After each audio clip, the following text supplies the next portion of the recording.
안녕하세요. 오늘 저희는 봉봉님이라는 분의 개인적인 기록을 좀 살펴볼까 하는데요. 2024년 후반부터 2025년 초까지의 메모들입니다. 네, 이게 그냥 메모라기보다는 자기 성찰이랑 학습 과정, 또 자기 개발 시스템을 어떻게 만들까 하는 그런 실험들이 담겨 있더라고요. 맞아요. 그래서 이 기록들을 보면서 당신의 성장 과정에도 적용해 볼 만한 뭐랄까 실용적인 전략이나 통찰 같은 걸 좀 찾아보려고 합니다. 특히 지식을 막 빨리 배우고 그걸 또 체계적으로 관리하는 방법에 관심이 있으시다면 오늘 저희 이야기에서 재미있는 부분을 발견하실 수 있을 거예요. 네. 그럼 바로 시작해보죠. 이 봉봉님이 기록에서 VATC라는 개념을 이야기하는데요. 이게 글쓰기가 생각을 정리하고 공유하는데 아주 핵심적이라는 거죠. 그렇죠. 머릿속에만 두지 않고 일단 꺼내보는 거잖아요. 네네. 그리고 또 S 시스템이라고 스티커보드 같은 걸 쓰시더라고요. 이걸로 뭐 건강이나 가족 같은 바쁘면 놓치기 쉬운 핵심 가치들을 계속 보려고 하시는 것 같아요. 아, 그거 흥미롭네요. 단순히 효율성만 따지는 게 아니라 너무 바쁘게만 살면 중요한 걸 놓칠 수 있다는 걸 아시는 거죠. 정보가 너무 많으니까 길을 잃지 않으려는 노력? 그런 맥락에서 학습 도구도 굉장히 적극적으로 쓰세요. 예를 들면 안키라는 암기 앱 있잖아요. 거기에 뭐 자동카드 생성 기능이 있는 플러그인이나 마우스만 올려도 번역되는 기능 같은 걸 막 탐색하시더라고요. 오, 도구 자체에 대한 탐구도 깊으시네요. 네. 그리고 챗GPT로 PDF 요약하거나 키워드 뽑아내고 노트북 LM이라는 걸로는 학습 자료 기반으로 질문도 하고 요약도 얻고요. 음, 이런 도구들을 쓰는 걸 보면 단순히 정보만 모으는 게 아니라 뭔가 지식을 연결하고 또 상호작용하려는 의도가 보이는 것 같아요. 맞아요. 그 이면에 어떤 철학 같은 게 있을까요? 봉봉님이 버퍼 단계라는 말을 쓰시던데 저는 그게 핵심 같아요. B1, B2 혹은 뭐 M에서 B를 거쳐 C로 간다는 개념인데 아, MBC요? 그게 뭐죠? 그러니까 M, 메모 단계에 좀 날것의 정보들이 있잖아요. 그걸 바로 C, 핵심 지식으로 만들려는 게 아니라 중간에 B, 버퍼, 즉 가공 단계를 거치는 거죠. 머릿속에 영구적인 지식으로 남기려면 이런 완충 단계가 필요하다, 뭐 이런 생각인 것 같아요. 아하, 일종의 정신적 작업대 같은 거군요. 도구들은 그 작업을 돕는 거고요. 그렇죠.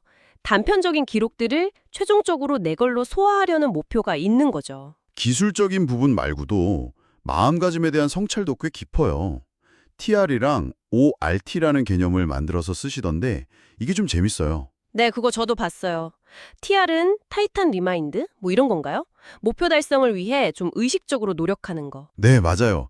일종의 타이탄 모드 같은 거죠.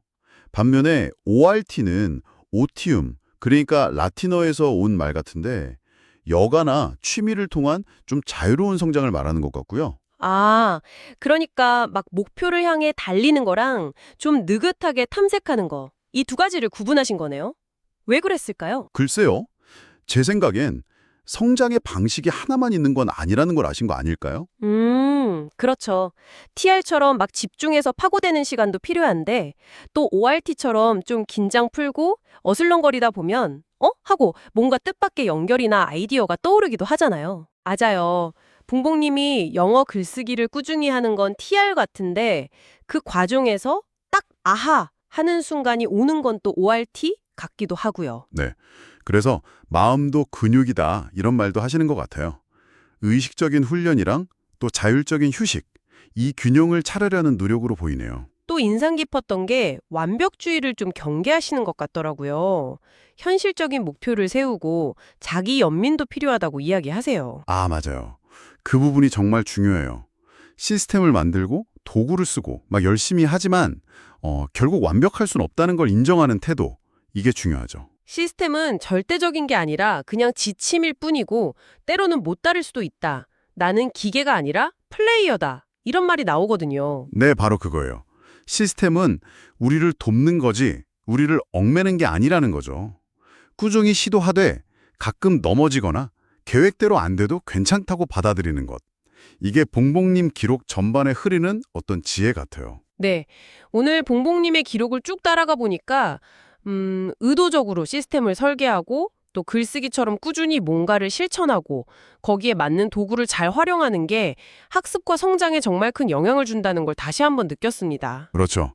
동시에 시스템에 너무 매몰되지 않고 그 유연성이랑 플레이어로서의 주체성을 지키는 마음가짐, 이것도 놓치면 안 되는 부분이고요. 단순히 생산성만 높이는 게 아니라 어떻게 하면 안 지치고 좀 즐겁게 또 의미 있게 성장을 계속할 수 있을까 하는 고민이 담겨 있어서 당신께도 분명 도움이 될 거라 생각합니다. 네, 분명 영감을 받으실 수 있을 겁니다. 자, 그럼 마지막으로 당신에게 질문 하나 남기면서 마무리할까 합니다.